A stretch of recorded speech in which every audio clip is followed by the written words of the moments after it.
Welcome to my YouTube channel Ayesha भाई। मैं बात कर रही हूँ ड्रामा सीरियल मुअम्मा की आने वाले एपिसोड में आपको दिखाया जाएगा। अच्छा हुआ तुमने मुझे पेज की रकम दे दी, वरना मैं तो बिल्कुल खाली हाथ था। जहां खामोशी से मुस्करा देती है, मगर उसकी आंखों में एक अजीब सी चमक होती है। उसी लम्हे वो दरवाजे के करीब खड़े एक डिलीवरी बॉय को लिफाफा थमाती है जिसमें खासी बड़ी रकम होती है। ये मंजर दूर खड़े जुनैद की नज़रों से छुप नहीं पाती। जुनैद के दिल में फौरन एक अनजाना सा खौफ और शक जन्म लेता है। डिलीवरी बॉय जैसे ही आगे बढ़ता है, जुनैद तेजी से उसका रास्ता रोक लेता है। सख्त लहजे में पूछता है, सच सच बताओ तुम्हें इतने पैसे क्यों दिए गए हैं?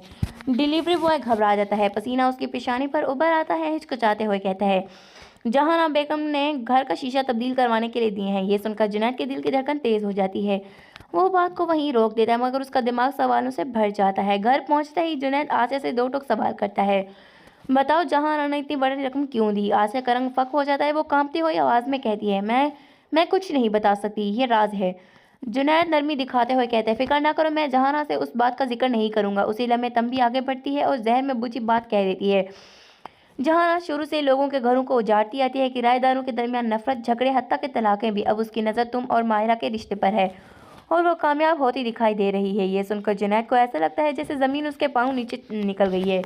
आसिया मसीह कहती है, शीशा बदलवाने के पीछे एक खौफनाक सच छुपा है, मगर मैं उसे जाहिर नहीं कर सकती। वो जुनैद से वादा लेती है कि ये बात जहाना तक कभी नहीं पहुंचेगी और वहां से चली जाती है। रात को जुनैद माहिरा के करीब आता है। उसकी आंखों में सच्चाई और पछतावा होता है। वो मायरा से कहता है, मैं तुमसे मोहब्बत करता हूँ मायरा, और तुम्हें कभी नहीं छोड़ सकता। अगले दिन जुनैद सीधा जहाना के सामने खड़ा हो जाता है। मैंने फैसला कर लिया है, ना मैं तलाक दूंगा ना तुम्हारे दबाव में आऊंगा। अगर तुम वाकई मुझसे मोहब्बत करती हो तो फिर निकाह करो मुझसे। ये सुनकर जहाना के होश उड़ जाते हैं। उसके जहन में सिर्फ एक ही ख्याल गूंजता है, ये इतना मजबूत अचानक कैसे हो गया? ज़रूर आसिया ने कुछ बताया होगा। गुस्से में वो आसिया को बुलाती है और उसके बाल पकड़ लेती है और चीखती है, अगर मेरा राज जुनैद तक पहुंचा है तो जान से मार दूंगी। उसी रात जहां एक शैतानी चाल चलती है। वो जुनैद को बुलाकर नशा और जूस पिलाती है, उसके साथ एक वीडियो बना लेती है। सुबह जुनैद के मोबाइल पर वो वीडियो आती है, उसके हाथ कांपने लगते हैं। जहाना की आवाज़ आती है, अगर घर छोड़ा तो ये वीडियो तुम्हारी बीवी को मिल जाएगी। जुनैद टूट जाता है। जहनी दबाव, खौफ और बेबस उसे खामोश करा देती है। मायरा उसकी हालत देखकर परेशान हो जाती है, मगर जुनैद एक झूठा बहाना बना लेता है। क्या जहरा का खौफ राज बेनकाब होगा या जुनैद उसके दिल दिल में मजीद धंसता जाएगा? अगली किस्त के लिए तैयार रहिए।